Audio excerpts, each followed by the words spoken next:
19-годишният Христо Ташков няма професионална квалификация.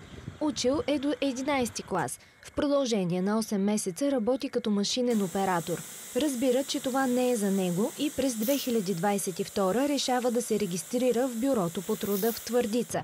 Там той търси своето ново професионално поприще. Отидох под Бюрото по труда и му издобриха. Питаха дали има за мен работа.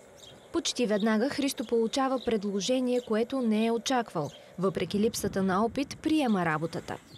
На 22 юни Христо Ташков беше поканен с предложение от трудовия посредник, информирани за подадената заявка на Оперативна програма развитие на човешките ресурси, обучение по време на работа за длъжност обслужващ бензиностанция, газостанция. Постъпи на работа на 1 август. Той отговаряше условията, както ние търсим и такъв човек. И благодарим за което е. Тръгнахме добре по програма, обучихме го, защото тук бензиностанцията, компютри, спецификации, горива се вкарват. Благодарение на силното желание да се докаже и усърдието, което влага в работата си, Христо успява да запази работното си място и след края на участието му в проекта, финансиран с европейски средства. Харесва ми, добре и лека работа. Тази програма ми помогна. Дойдох тук 2-3 дена работих. За начало хареса ми и си останах тук. С подкрепата на работодателя и неговия наставник той успя да усвои много нови знания и да се развива напред и да се остане в града. Млад човек. До ден днешен си работим и след програма и се надяваме дълги години да остане. Да живее и да работи в родния си град мечтае и 27-годишната Емине Мехмет от Търговище. В продължение на 4 години тя учи в Техническия факултет на Шуменския университет, специалност и икономика. Връща се у дома, където създава семейство и започва да търси работа. Първоначално търсих по интернет. На 100 места съм кандидатствала. На 2 интервюта ме извикаха. В сегашно време завършваш висше образование, не можеш да намериш по специалността никога.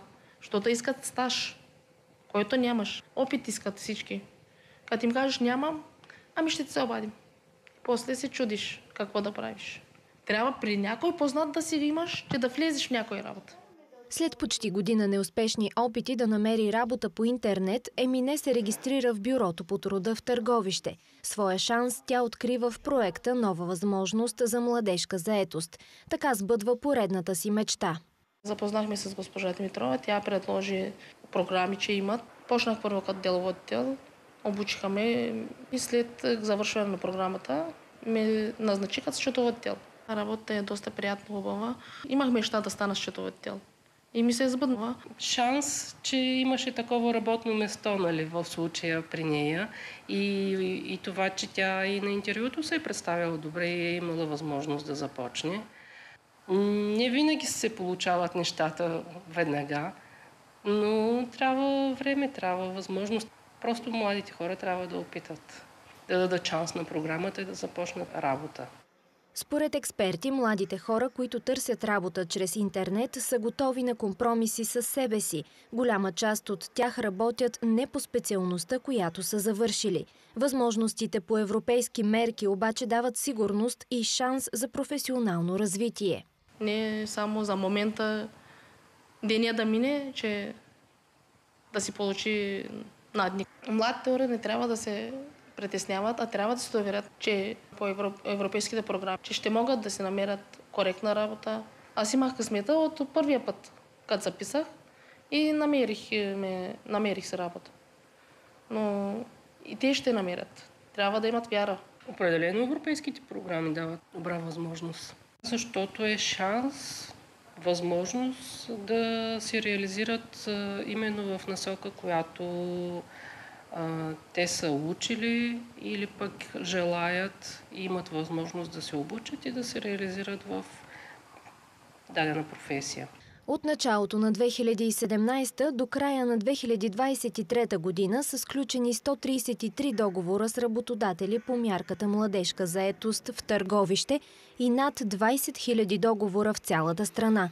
Наетите безработни по програмата в Търговище са 174. Статистиката сочи, че голяма част от тях остават на работа и след приключването на европейските проекти.